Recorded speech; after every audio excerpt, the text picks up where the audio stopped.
The psychology of feeling unlovable is not something that begins in a dramatic moment. It usually starts quietly, in the small spaces between expectations and experiences. Maybe it began when someone you trusted didn't stay. Maybe it grew when your efforts were ignored, or your emotions were labeled as too much. And maybe, over time, you stopped asking for love, not because you didn't want it, but because you became convinced you didn't deserve it. If that thought has ever crossed your mind, maybe I am just not lovable, then stay with me for a few minutes, because today, we are not just talking about psychology. We are talking about something deeply human, something painfully real, and something that can be understood, healed, and changed. There are people who walk into a room and instantly feel like they don't belong. They smile, they participate, they even make others laugh. But inside, there is a silent voice whispering, if they really knew me, they wouldn't stay. This is the invisible weight of feeling unlovable. It's not always loud. Sometimes it's just a constant background noise in the mind. Subtle, persistent, exhausting. Psychologically, this feeling often develops from early emotional experiences. When a child grows up in an environment where affection is inconsistent, conditional, or absent, the brain starts forming beliefs to make sense of the pain. The mind doesn't say, they didn't know how to love me. Instead, it often concludes, there must be something wrong with me. And this belief doesn't stay in childhood. It follows people into friendships, relationships, workplaces, and even into their quietest moments alone. They may overthink simple conversations, replaying them again and again in their minds. They may apologize too much, give too much, or accept less than they deserve, just to avoid being abandoned. Because for someone who feels unlovable, rejection is not just an event. It feels like confirmation of a lifelong fear. Another powerful psychological factor behind this feeling is comparison. In today's world, people are constantly exposed to curated versions of others' lives. Perfect relationships, perfect appearances, perfect achievements. When someone already struggles with self-worth, these comparisons become emotional evidence. They start thinking, everyone else seems easier to love. Everyone else seems enough. What they don't realize is that they are comparing their inner insecurities to someone else's outer highlights. And that is never a fair comparison. There is also a hidden pattern many unlovable feeling individuals develop. They push people away while secretly hoping someone will stay. This is not manipulation. This is protection. The mind tries to control the pain by creating distance first. If you leave before someone leaves you, at least the heartbreak feels predictable. Psychologists often call this a defensive attachment style. It's a way the nervous system tries to survive emotional uncertainty. But the tragic irony is that the very strategies meant to protect love often end up preventing it. People who feel unlovable are not weak.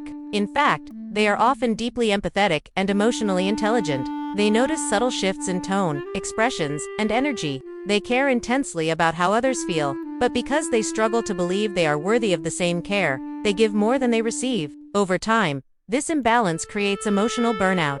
They become tired, not just physically, but psychologically. Tired of trying to prove their worth? Tired of hoping someone will finally see them without judgment? It's important to understand that feeling unlovable is not the same as being unlovable. One is a belief, the other is a reality, and beliefs can be challenged. The human brain has a remarkable ability called neuroplasticity.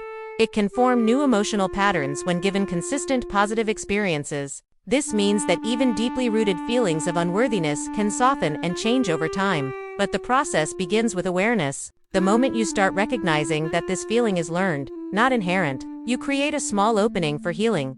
Another step in this journey is learning the difference between being liked and being valued. Many people who feel unlovable chase validation in superficial ways. They may try to be entertaining, helpful, attractive, or agreeable, hoping that these traits will secure affection. But true love is not built on performance. It grows from authenticity. When you allow yourself to be seen, not as perfect, but as real, you create space for deeper emotional connection. This can feel terrifying at first. Vulnerability often feels like standing unarmed in a battlefield. But psychologically, it is also the doorway to meaningful relationships. There is also a crucial role of self-talk in shaping this experience.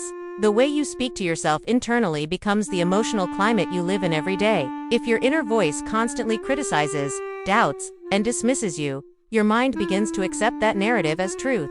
But when you slowly introduce kinder, more compassionate thoughts, the nervous system starts to feel safer.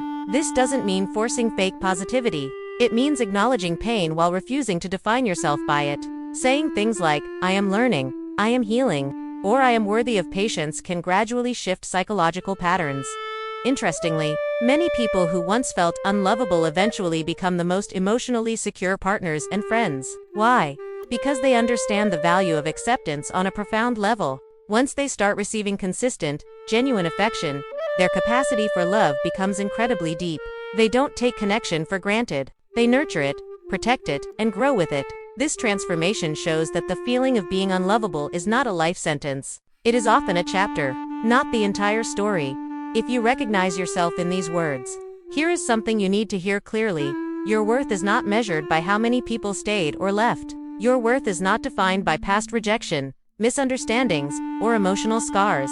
Love is not something you have to earn by shrinking yourself. Real love expands you. It allows you to breathe. It makes you feel safe enough to be imperfect.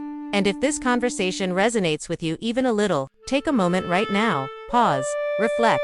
Think about one belief you hold about yourself that might not be entirely true. Awareness is the first step toward emotional freedom. Also, if you want to explore more psychology topics that help you understand yourself and others on a deeper level, make sure you stay connected here. Your journey of self-understanding doesn't have to be lonely, because the truth is, the psychology of feeling unlovable is not about a lack of love in the world. It is about wounds that convinced you love was never meant for you. And wounds can heal, slowly, quietly, gently.